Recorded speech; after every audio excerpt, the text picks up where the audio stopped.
Prime Minister declares Jamaica national disaster area, launches $10.6 million Spotlight initiative, and urges citizens to take personal responsibility in dealing with COVID-19. You're watching Jamaica House Weekly. I'm Anthony Morgan. At the start of the work week, Prime Minister Holness launched a national program to tackle family violence. Dubbed the Spotlight Initiative, the 3-year program is jointly funded by the European Union and United Nations. It targets 5 parishes: Westmoreland, Clarendon, St. Thomas, Kingston and St. Andrew. Mr. Holness says the Spotlight Initiative focuses on ending child sexual abuse, intimate partner violence and discrimination against vulnerable groups. While the program will prioritize violence against women and girls, it will also address toxic masculinity, which the Prime Minister says is pervasive on the island. It will contribute to transforming our society into one where women and girls can thrive, free of any kind of violence towards them. It will focus on addressing the issue of normalization of violence in Jamaica and encourage society to see family violence as a public issue requiring consistent and concerted effort to address. The Prime Minister used Monday's Spotlight Initiative launch to call for the safe return of 22-year-old Jasmine Dean. Dean, who is visually impaired, has been missing since February 27. I am personally hurt by this.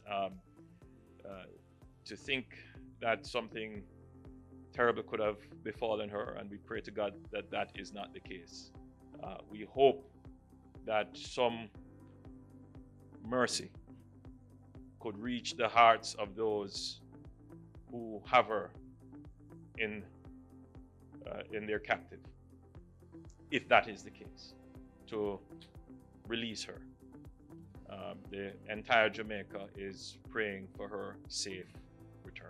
The University of the West Indies Mona campus student was last seen in Papine St. Andrew, dressed in blue jeans and white blouse. Dean is of brown complexion, slim build, and about 4 feet 6 inches tall. Anyone knowing of her whereabouts is being asked to contact 119 or the nearest police station.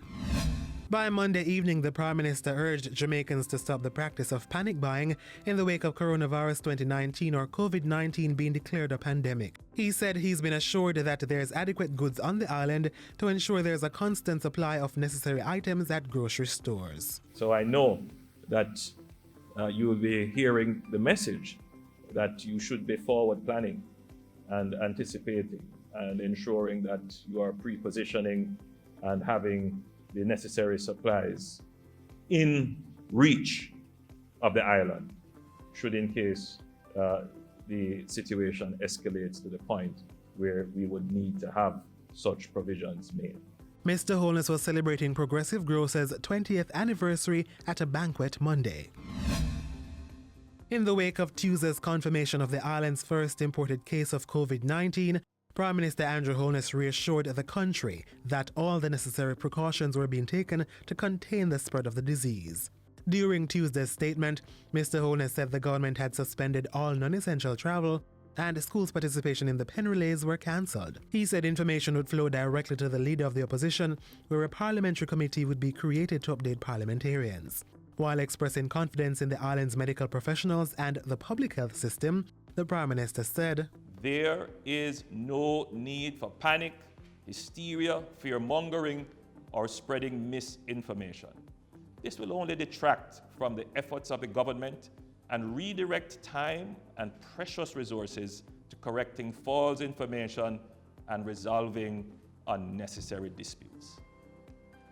I give you my assurance that the government will provide accurate and verified information in a timely manner on all pertinent matters relating to COVID-19.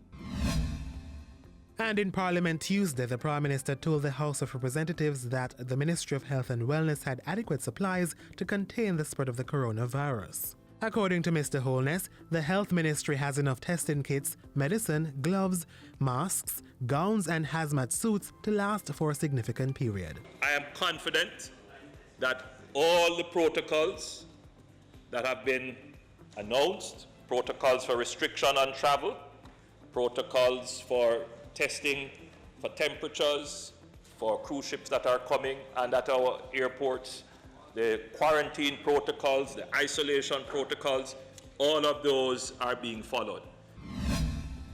By Wednesday, Jamaica recorded its second case of COVID-19, which prompted the government to ban public gatherings for the next 14 days. Permits previously granted would also be revoked. However, that is just a part of the problem. There are still private entities, businesses that are having meetings, weddings and funerals and Sunday morning church service.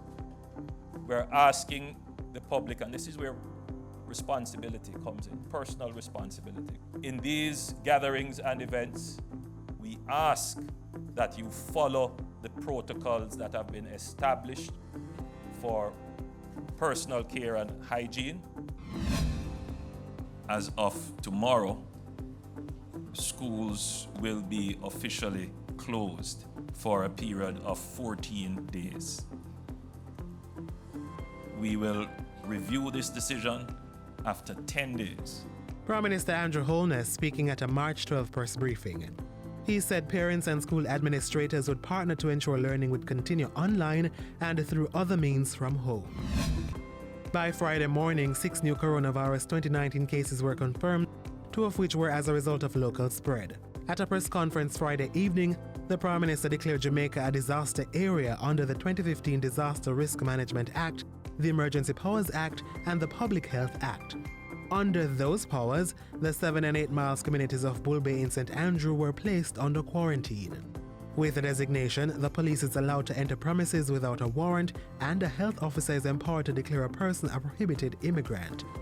In the meantime, a travel restriction was placed on persons coming from the United Kingdom.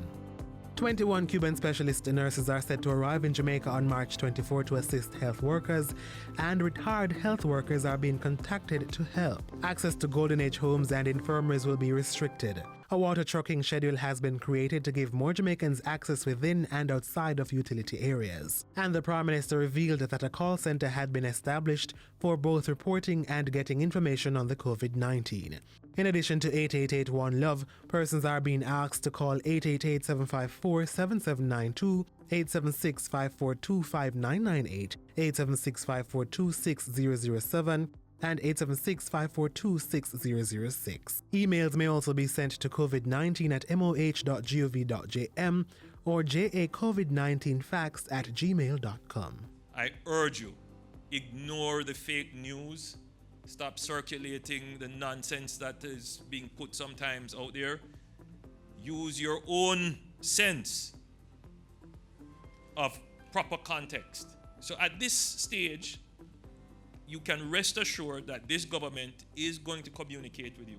We are going to use all channels to provide you with correct, legitimate, accurate information and timely information, no matter what hour of the night. And that's it for Jamaica House Weekly.